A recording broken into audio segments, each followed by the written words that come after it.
पुरुष अर्थात श्रीमानको मृत्युपछि मृतककी श्रीमतीलाई भाङ लगायतका बेहोस हुने जडीबुटीबाट बनेका पदार्थहरू खुवाइन्थ्यो।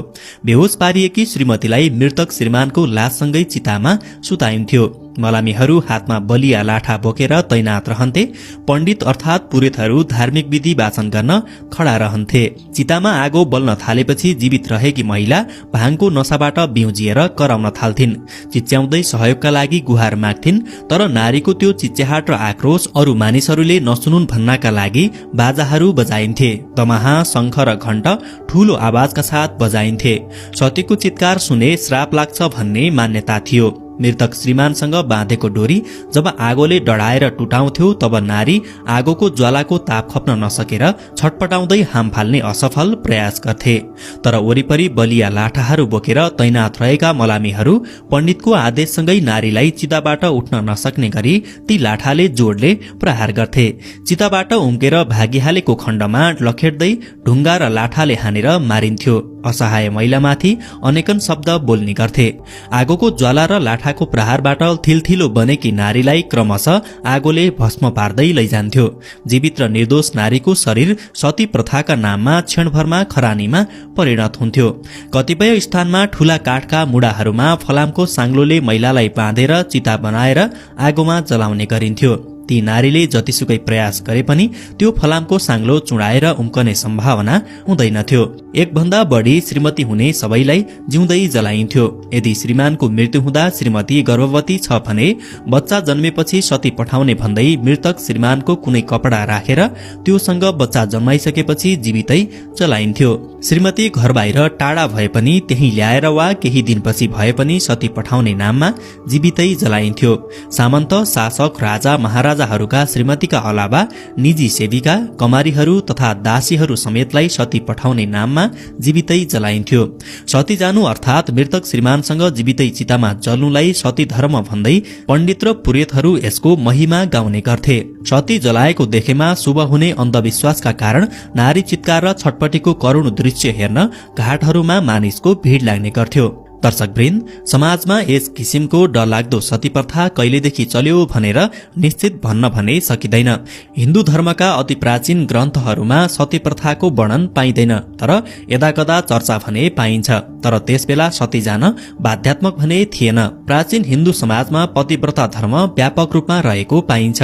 प्रत्येक वर्ष माघ महिनामा व्रतसहित वाचन गरिने श्री स्वस्थानी व्रत कथामा उल्लेख भए अनुसार अन्तपुर नामक नगरमा बसोबास गर्दै आएको जलन्धर नामक एक पुरुषकी श्रीमती वृन्दाले सती जानु पूर्व विष्णुलाई श्राप दिएको कथा सुन्न पाइन्छ।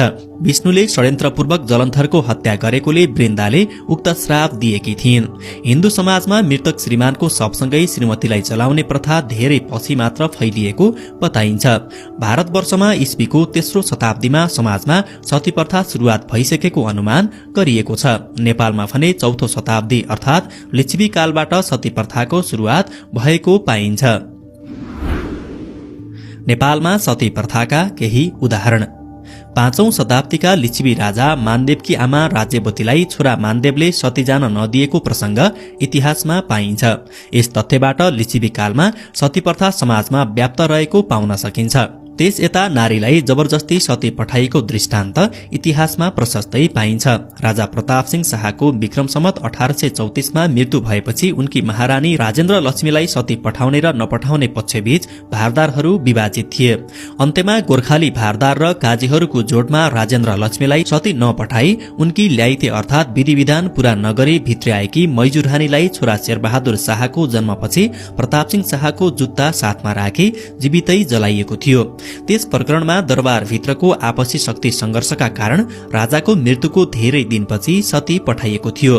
त्यसैगरी रणबहादुर शाहको मृत्युको 14 दिनपछि हेलम्बु निर्वासनमा रहेकी उनकी जेठी रानी राजेश्वरी र रणबहादुर शाहका कमारी तथा दासीहरू समेत गरी 16 नारीलाई काठमाडौँको साँखु नजिकको मनोहरा खोला र पशुपति आर्यघाटमा सती पठाउने भन्दै जीवितै जबरजस्ती जलाइएको थियो भने जंगबहादुर राणाको मृत्युपछि उनका केही श्रीमतीहरू स्वेच्छाले समेत सती गएका थिए।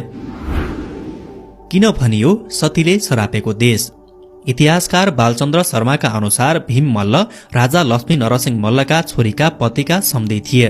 लक्ष्मी नरसिंह मल्लले भीम मल्ललाई काजी पद दिएका थिए।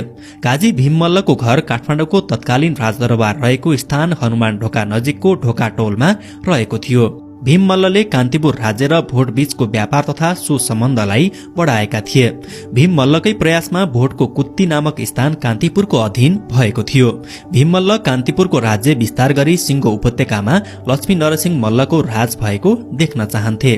उनले त्यसको तयारी समेत गरेका थिए, तर उनका विरोधीहरूले राजालाई भीम मल्ल स्वयं सेनाको बलमा राजा बन्ने योजनामा छन् भन्ने गलत कुरा लगाइदिँदा राजाले भीम मल्ललाई मृत्युदण्ड दिए।